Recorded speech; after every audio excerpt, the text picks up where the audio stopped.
Hey there, collective. Happy Thursday. It's me. It's Thursday, but it's also timeless. You know what I mean?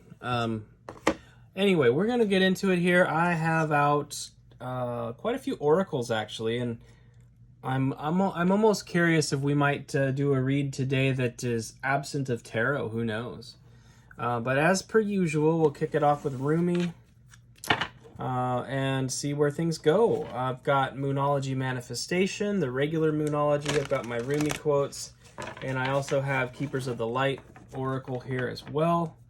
I have Lenormand. There are some tarot decks on the table, but we'll see. We'll see how it goes.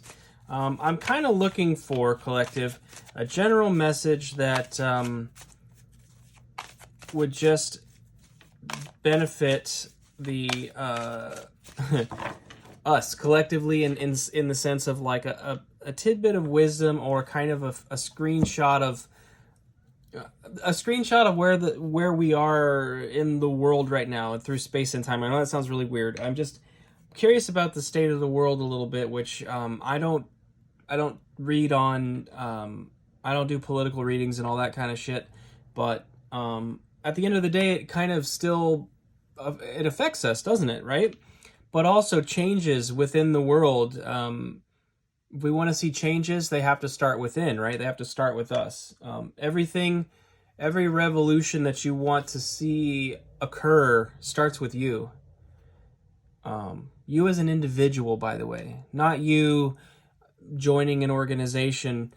You as an individual, the way you carry yourself, the way you respond to other people, the way you operate in this world, okay?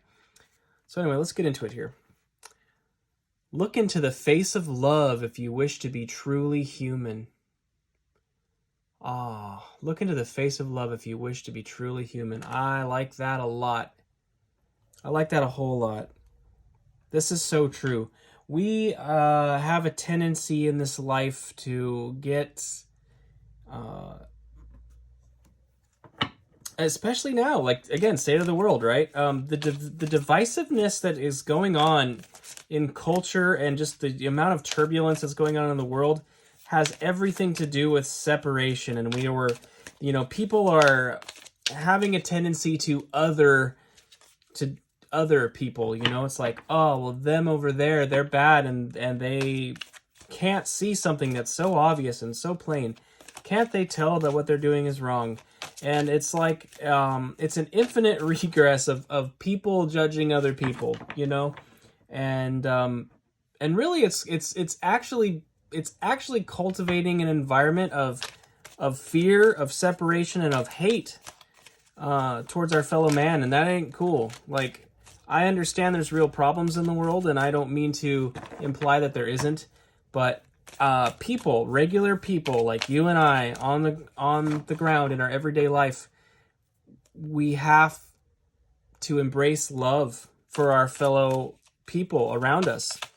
The people around us need love. We need love, and indeed, the big trick is that we don't have it. We do have it. We do have it. This planet is a place where we come as spirits to lose sight of who we really are, and then come into a remembrance. And one of the things that I'm realizing over time is that love is, not to be super cliche, but love is all around us. It really is. I have an opinion that the divine, God, spirit, whatever you want to call it, is a manifestation that is within the entire universe. It's not like it was created by an outside force that is God, but it's like God is this, right? And we are all a part of this. We are all facets of the divine, my friends. And so, one of the things that stuck with me from my Christian upbringing is that idea that God is love. And it's like, which means necessarily that the universe is loving. It has a benevolent spirit, not a neutral or malevolent spirit. And so there's something,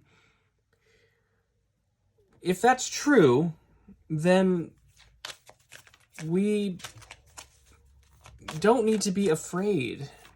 We don't need to be afraid of other people. We don't need to be afraid of what the opposing political party is saying or doing or whatever.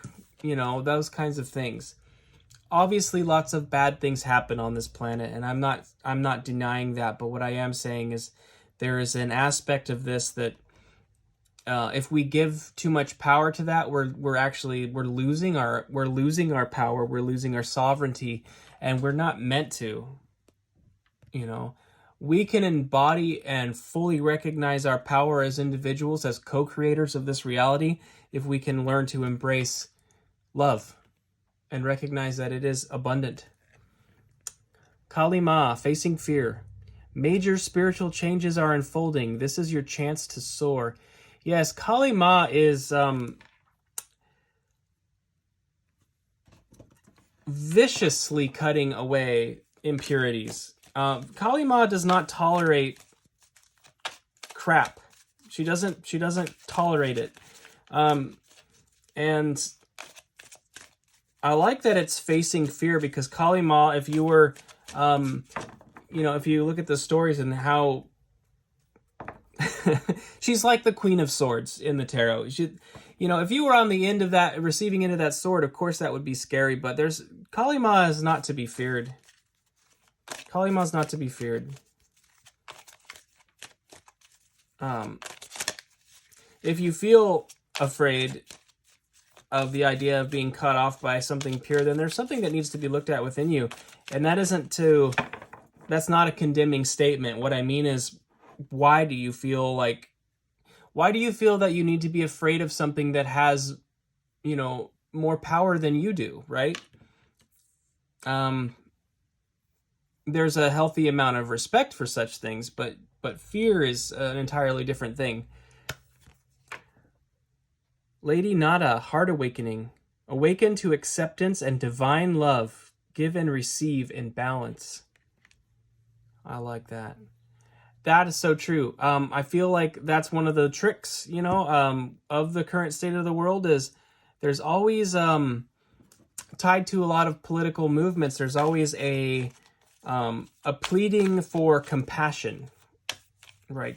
Like, it's always tied to our compassion and our love for other people. And they're like, oh, if you don't support this, then you are full of hate, and it's never that simple. It's never that simple. It's a big trick to me. It's a big deceitful trick. The heart awakening will help you recognize that. And I realize, like, there's a potential here for me to entrap myself and fall into a habit of, like, saying, when I'm saying that there's no true division and that it's an illusion, that I would be condemning the people who are perpetuating that illusion. But really, what I don't mean the people, I don't mean the individuals, because anytime you sit down with a person, if you sit and talk long enough, you're going to find commonality and you're going to get more to the core of what's going on. And usually a lot of the divisions are based on misunderstandings. Then finally we have Kuan Yin, care and compassion. Choose to be love.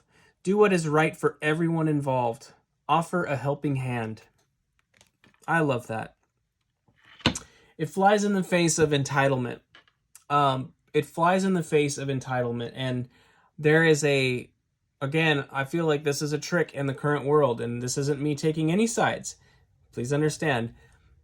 When you have, there's a big difference between justice and entitlement. And it really needs to be looked at. And it's very difficult to look at. If you're on the end of a situation where you're being unfairly treated or misrepresented, even in terms of the society and the culture, then it's very understandable to get upset and to have a desire for justice. Of course. But it's really, really important to keep the compassion involved and to do what is right for everyone involved. It's not always called for, but the idea of forgiveness and turning the other cheek and all those things that a lot of us learned in Sunday school are they're not those lessons have tremendous value. There's always a time and a place, and there's always balance that needs to be achieved in some way. But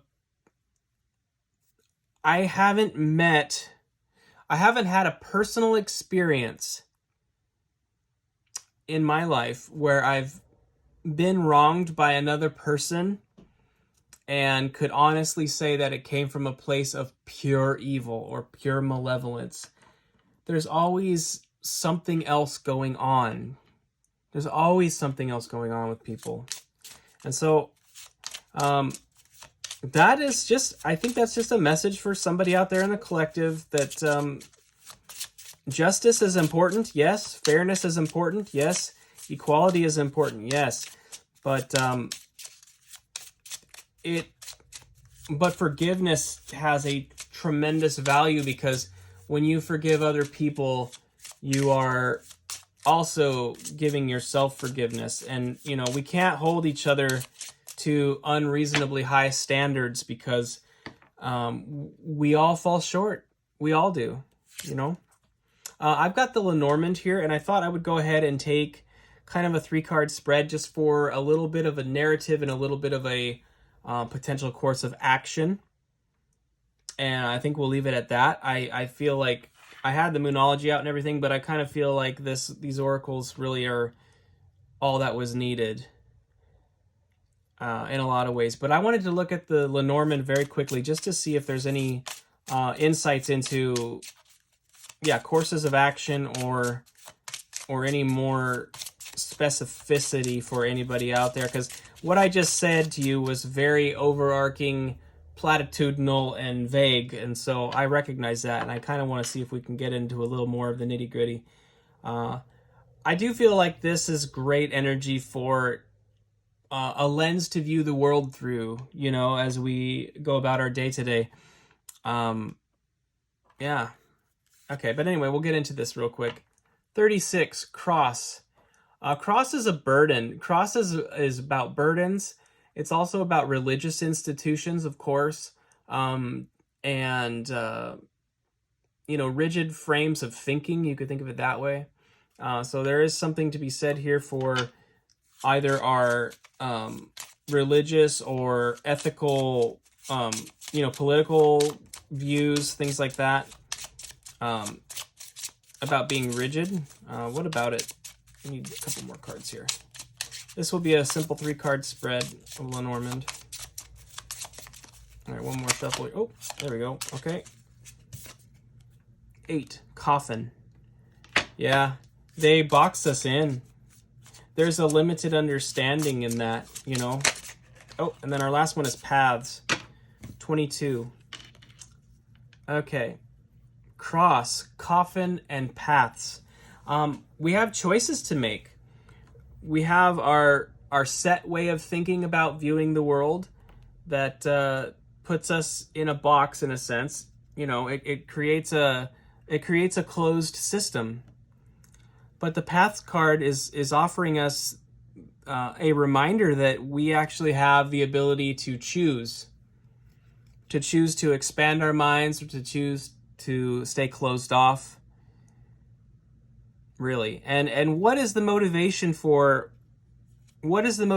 staying in the box?